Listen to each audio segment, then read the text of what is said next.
hommikust kõigile, tere ilusat teisipäeva. Minu nimi on Kaari Teino, olen üks veebikooli assistentidest ja täna siin teisipäevasel tegutsemisampsul võõrustan meie külalist Annelit. Ja tere Tere, hommikust, Anneli! tere hommikust ja tere hommikust kõikidele teisel pool ekraani, kes olete siia tulnud. Täna on meil selline live, kus me räägime minu hirmu unenäost, milleks on siis Nii, see, et mis juhtub siis, kui ma ühel päeval ei pääse oma Google'i kontole, Google'i süsteemidele, postkastile sisse, minu elu jääb seisma. Nii et ma olen väga põnevil ja annan kohe sõna sulle. Meie aeg on natukene piiratud, nii et hakkame kohe pihta. nii tervitus ka minu poolt kõikidele ja tõepoolest mina ka ei teadnud või ei mõelnud tegelikkuses selle peale, et mis juhtub siis, kui ma päriselt ei pääse Google kontole ligi.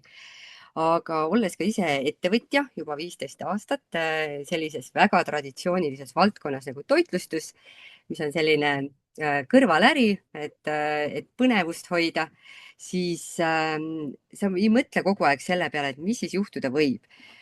Küberturvalisuse koolitust läbides siis küsiti minu käest ka seda, et mis siis juhtub, kui sa kontole ligi ei pääse ja armsad vaatajad, armsad kuulajad, mõelge ise ka hetk selle peale, et kui palju te sõltute üleüldse Google kontost.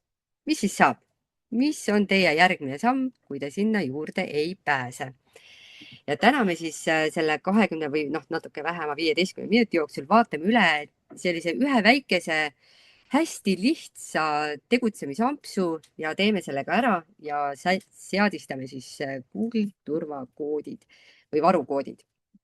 Nii, aga mul on väikene esitlus ka siin täpselt samamoodi ette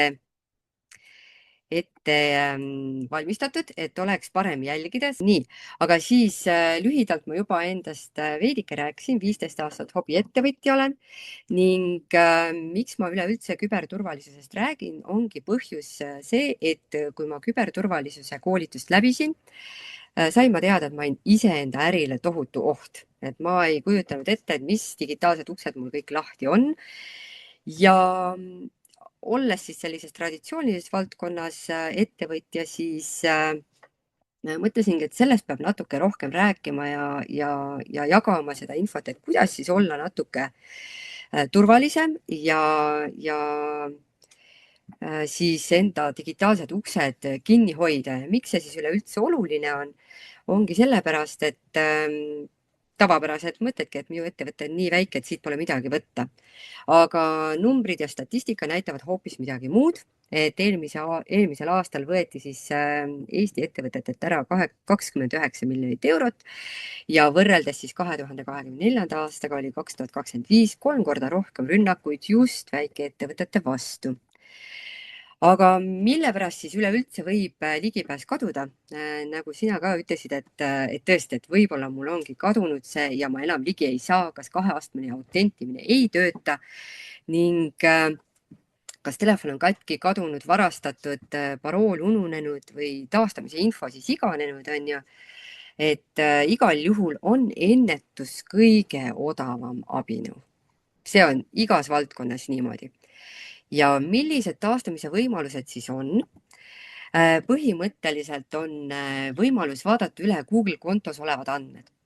Et kui te praegu mõtlete nüüd selle peale, kas te teate peast enda telefoninumbrit, mida te olete Google konto taastamiseks nii-öelda sisestanud, kas see on aktuaalne, kas sa tead seda peast või meiliaadressi, kas see meiliaadress on ikkagi veel aktuaalne, kas sa saad sinna ligi?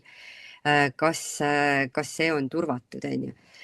Et esmalt on variant siis telefoninumbrile, meiliaadressile taastamine saata ja igal juhul pead sa siis vaatama üle, kas need on aktuaalsed.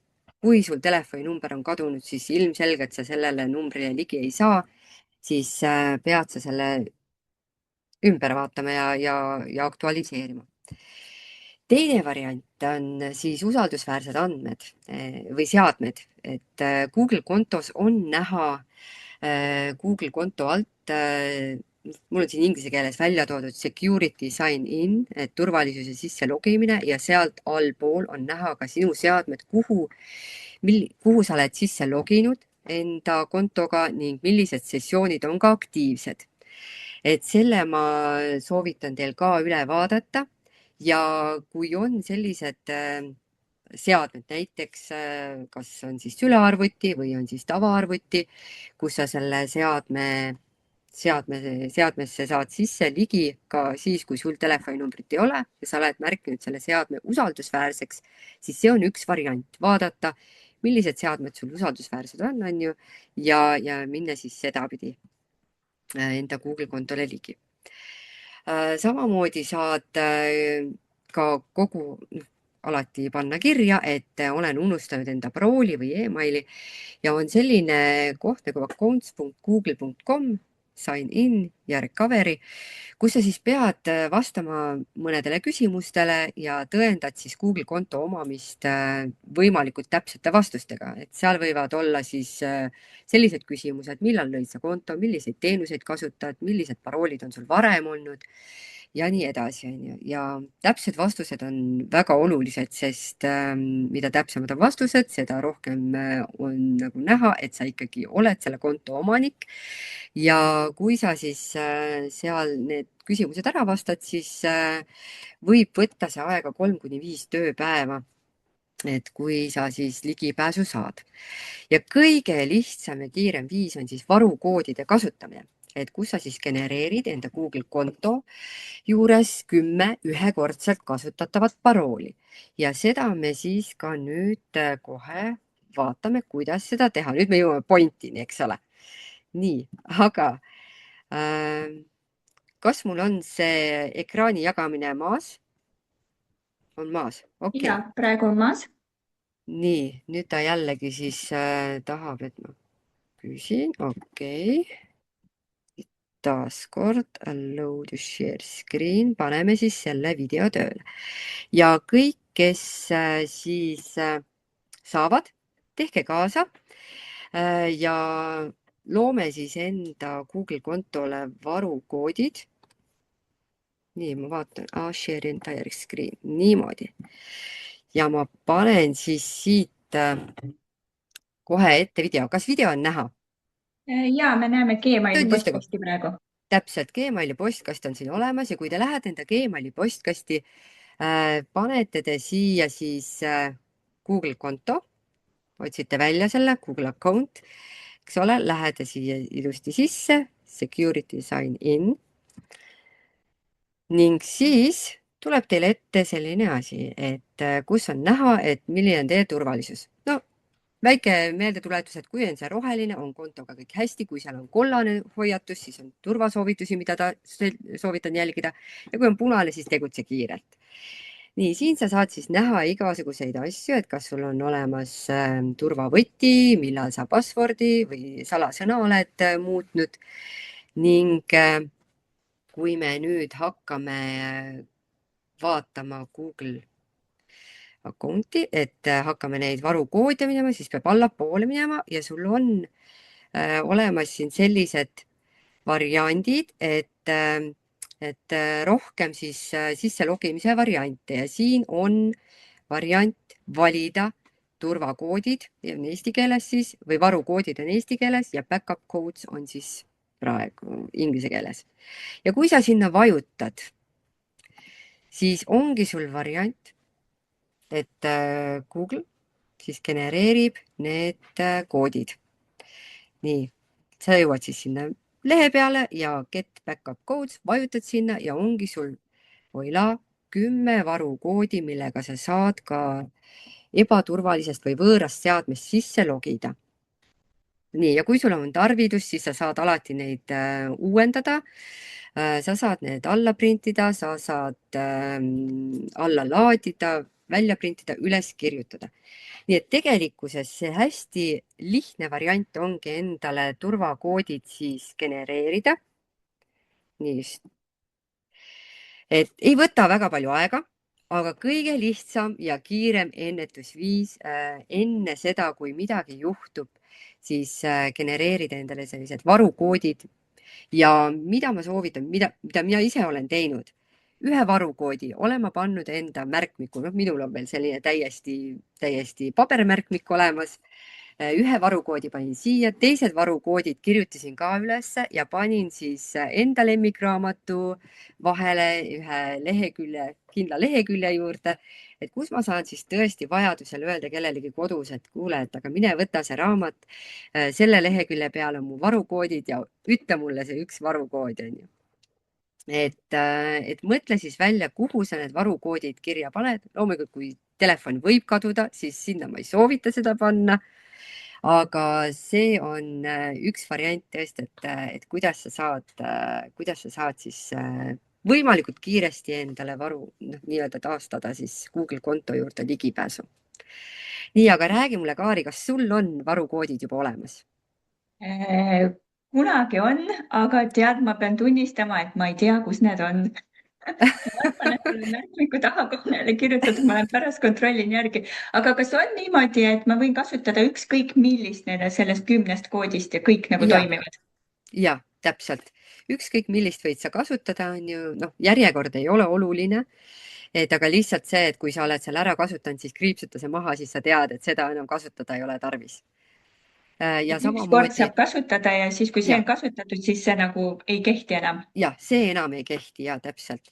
Ja kui sul on nagu selline tunnetus, et võib-olla keegi on saanud su Gmaili kontole sisse ja on ka varukoodidele ligi pääsenud, siis kõige lihtsam viis ongi jällegi uuesti need varukoodid näiteks 2-astmelise autentimisega luua. Ja siis ongi, ma loodan, et kõikidel on 2-astmeline autentimine ka sees, sest see on üks must be, on ju, eriti kui sa ettevõtja oled. Et see on nagu kõige lihtsam viis, on ju, et see 2 võtit, mis siis keeravad üheaegselt seda koodi lahti. Aga igal juhul, kui sul on jah, selline tunne, et keegi võib-olla nägi su turvakoode kuskil või sai ligi, siis sa saad uuesti need genereerida. Nii et ma ei tea, kui paljudel siis need varukoodid juba olemas on, aga tänaseks ülesanne, genereeri need varukoodid ja pane need kuhugi sellisesse kohta, kus sina tead ja kus sa saad kenasti juhendada, et kui sul seda tarvis läheb. Nii et see on siis minu tänane tegutsemisamps ja kui on huvi ka eraisikuna või ettevõtjana tulla siis ja natuke enda turvalisust tõsta, siis Võrumaa metsade vahel Puhma puhvetis hakkan ma selliseid väikeseid töötubasid tegema, kus tasapisi samm-sammult me enda turvalisust tõstma hakkame. Nii et kui huvi on, siis Puhma puhvet Facebookis pange jälgima ja kui siiapoole satute, siis tulge metsade vahele värskesse õhku siis einestama ka. Nii et saad targaks ja kõhu täis. Väga äge üleskutse, Anneli, palun tule siia ettevõtjate gruppi ja pane siis see info ka siia laivi alla kommentaariumisse, et siis on kõikidel kohe hea minna uudistama. Ja, täpselt. Ja ma ei tea, kas kellelgi küsimusi on, olen avatud ja kui ei ole, siis võib alati minuga Facebooki kaudu või LinkedIni kaudu siis ühendust võtta ja küsida. Ja paneme sinu kontaktid ka siia alla kohe ja siis, kui kellelgi küsimusi on, kirjutage siiasamma laivi alla kommentaariumisse, Anneli tuleb, vaatab üle ja siis vastab teile ka. Aitäh, Anneli, see oli väga äge ja hästi praktiline tegutsemisamps meil täna. Ja hoolimata tehnoloogilistest takistustest saime sellega hakkama ja kõigest 2 minutit läks üle. Kõike head ja ilusat päeva. Midagi tehnikaga ikka juhtub. Aitäh kõigile kuulamast, aitäh kõigile, kes järgi vaatavad ja aitäh kõigile, kes lähevad, teevad selle praktilise sammu kaasa. Ilusat päeva jätku!